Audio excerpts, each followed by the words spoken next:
नमस्कार दोस्तों, railway group D की वैकेंसी आ चुकी है। 32,000 टोटल वैकेंसी है जिसको बढ़ाया जा सकता है। आज के वीडियो में बात करेंगे कि इसकी सिलेबस क्या होगी, बुक लिस्ट क्या होगी, age, qualification, A to Z information आज के वीडियो में आपको मिलने वाली है। और चूंकि आपको मालूम है कि ऑलरेडी मैंने रेलवे का जो एग्जाम है वो लोको पायलट का एग्जाम मैंने क्रैक किया हुआ है। हालांकि मैंने वो ज्वाइन नहीं करा था क्योंकि मेरे उससे अच्छी जगह जो है हो गई थी। ठीक है, तो यहाँ पे हम लोग बात करेंगे कि आपकी स्ट्रेटेजी क्या होनी चाहिए रेलवे एग्जाम को क्रैक करने में। चलिए सबसे पहले शुरुआत करेंगे कि जो इसकी अप्लाई डेट स्टार्ट हो रही है वो स्टार्ट हो रही 23 जनवरी 2025 से, और जो अंतिम तिथि है, लास्ट डेट, वो है 22 फरवरी 2025।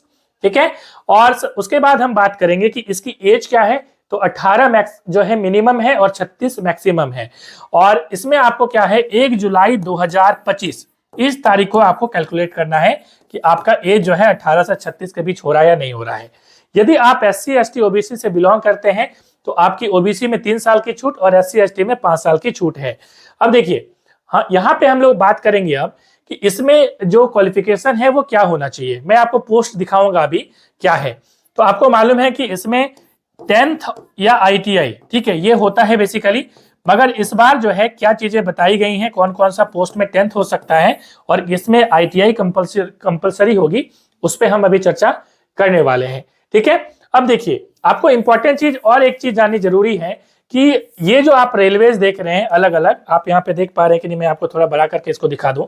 ठीक है, ये जो आप देख पा रहे हैं, ठीक है, इसके साइड में जो है इसकी वेबसाइट दी गई है। ठीक है, मैं टेलीग्राम ग्रुप भी जुड़ जाइए, जहां पे अप्लाई जब स्टार्ट हो जाएगी तो मैं आपको लिंक भी प्रोवाइड कर दूंगा। ठीक है, तो इसमें आपको जो है, ये आप देख पा रहे हैं रेलवे बोर्ड, तो इसमें से किसी एक में अप्लाई करना है। ठीक है, सिर्फ आप एक ही में अप्लाई कर सकते हैं, इस बात का भी आपको ध्यान रखना है। ठीक है, तो ये चीजें हो गई। अब आगे हम लोग यहाँ पे सिलेबस पे चलते हैं और देखते हैं कि सिलेबस इसमें क्या बताई गई है। ठीक है, तो चलिए हम लोग और एक चीज यहाँ पे बताना चाहूंगा। देखिए, ये जो एग्जाम होगा वो CBT होगा, कंप्यूटर बेस्ड टेस्ट होगा। ठीक है, ऑब्जेक्टिव प्रश्न इसमें पूछे जाएंगे। चलिए देख लेते हैं यहाँ पे जो टोटल जो वैकेंसीज की हम बात कर रहे थे, कौन कौन सी पोस्ट हैं। ठीक है, तो देखिए इसमें जो है कैटेगरी वाइज है, जैसे पॉइंट्समैन B हो गया, असिस्टेंट ट्रैक मशीन हो गया, इस प्रकार से ये टोटल वैकेंसी आप यहाँ पे देख पा रहे हैं। ठीक है, तो मैक्सिमम आप यहाँ पे देख पाएंगे जितनी भी वैकेंसीज है वो टेक्निकल वाली ही वैकेंसी है। ठीक है, हो सकता है कि कुछ नॉन-टेक वाली वैकेंसी आ जाए जिसमें हो सकता है कि 10th वाले को अलाउ किया जाए, अदरवाइज मैक्सिमम में यहाँ पे ITI को ही यहाँ पे अलाउ किया जाएगा। ठीक है, अब आगे यहाँ पे चर्चा करेंगे कि इसमें जो प्रश्न पूछे जाएंगे, ये जो सिलेक्शन प्रोसेस है वो किस प्रकार से है। 3 फेज है। 3 फेज का मतलब क्या है, सबसे पहले आपका रिटन टेस्ट होगा, मतलब CBT इसको बोलते हैं, कंप्यूटर में MCQ वाले सवाल पूछे जाएंगे। ठीक है, टोटल जो सवाल है वो 100 पूछे जाएंगे, 100 प्रश्न रहेंगे और इसमें नेगेटिव मार्किंग है 1/3। ठीक है, ये ध्यान रखिएगा। उसके बाद आपका फिजिकल एफिशिएंसी टेस्ट होगा, PET बोलते हैं इसको, और इसमें क्या होगा आगे हम अभी बात करेंगे। ठीक है, उसके बाद होगा DV, आपका डॉक्यूमेंट वेरिफिकेशन का कार्य होता है, वो तो सिंपल सा कार्य है, उसमें आपको कुछ नहीं करना है बेसिकली। अब देखिए, अब यहाँ पे सिलेबस पे चर्चा करेंगे, फिर हम लोग आएंगे कि PET वगैरह क्या है।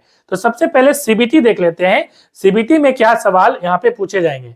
ठीक है, तो CBT में क्या पूछा जाएगा, तो सबसे पहले तो मैथ के सवाल आएंगे जो कि 25 सवाल आएंगे। उसके बाद आपके रीजनिंग के सवाल आएंगे जो आता है 30 सवाल। उसके बाद जनरल साइंस के आते हैं जो कि 25 सवाल आएंगे, और general awareness and current affairs के सवाल आते हैं जो कि आते हैं 30 सवाल। देखिए, आपको एक चीज बहुत इंपॉर्टेंटली आपको समझनी है कि यदि आपको रेलवे का एग्जाम निकालना है तो आपको मैथ रीजनिंग बहुत ही मजबूत रखना पड़ेगा। ठीक है, मैथ रीजनिंग बहुत अच्छे से आप प्रैक्टिस करिए। जो भी बुक आप यूज कर रहे हैं, चाहे आप RS सवाल यूज कर रहे हैं या कोई भी आप बुक यूज कर सकते हैं।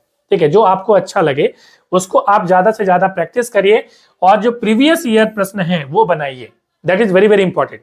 ठीक है, चाहे हम मैथ की बात करें, चाहे हम रीजनिंग की बात करें, और जनरल साइंस की बात करें तो ल्यूसेंट से भी आप पढ़ सकते हैं, NCERT पढ़ सकते हैं, और मैं अपने ऐप में भी, एनालाइज प्रो ऐप में इसकी टेस्ट वगैरह भी लूंगा। ठीक है, तो एनालाइज प्रो ऐप भी डाउनलोड कर लीजिए। ठीक है, फ्री में टेस्ट होगी, घबराने वाली बात नहीं है। उसके बाद आपका जो करंट अफेयर्स है वो इंपॉर्टेंट है, जिसमें स्पोर्ट्स से सवाल आते हैं। ठीक है, तो आपको करंट अफेयर्स जो है वो आप देखते रहिए, ये बहुत महत्वपूर्ण है।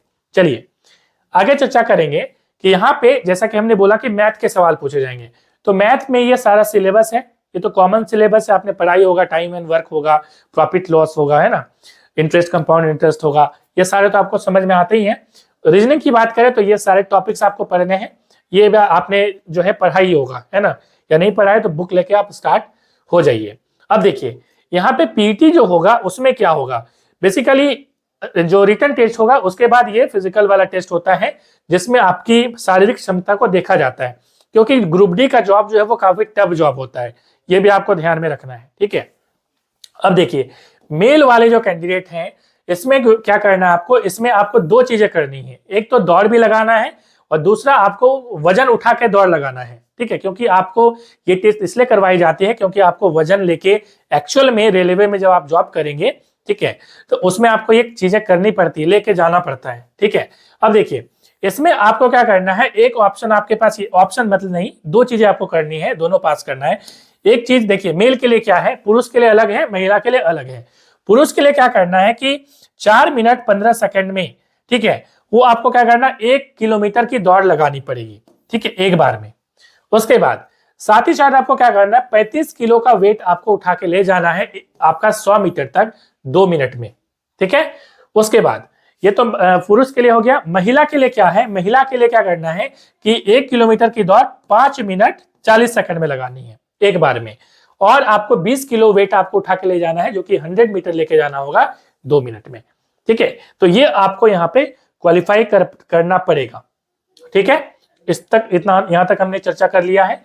इसके बाद यदि बात करें तो ऑलरेडी हमने बात कर लिया है कि देखिए जैसा कि यहाँ पे आपको दिमाग में रखना होगा कि ये जो क्वालिफिकेशन इसमें मांगा गया है, इसमें क्या है कि आपका, जैसे कि मैंने बोला कि एक तो मैट्रिक जो है होना चाहिए, साथ ही साथ यहाँ पे आपका ITI होना चाहिए, या यहाँ पे एक ऑप्शन आपके पास है कि नेशनल NAC जो सर्टिफिकेट है वो आपका NCVT का होना चाहिए, ठीक है।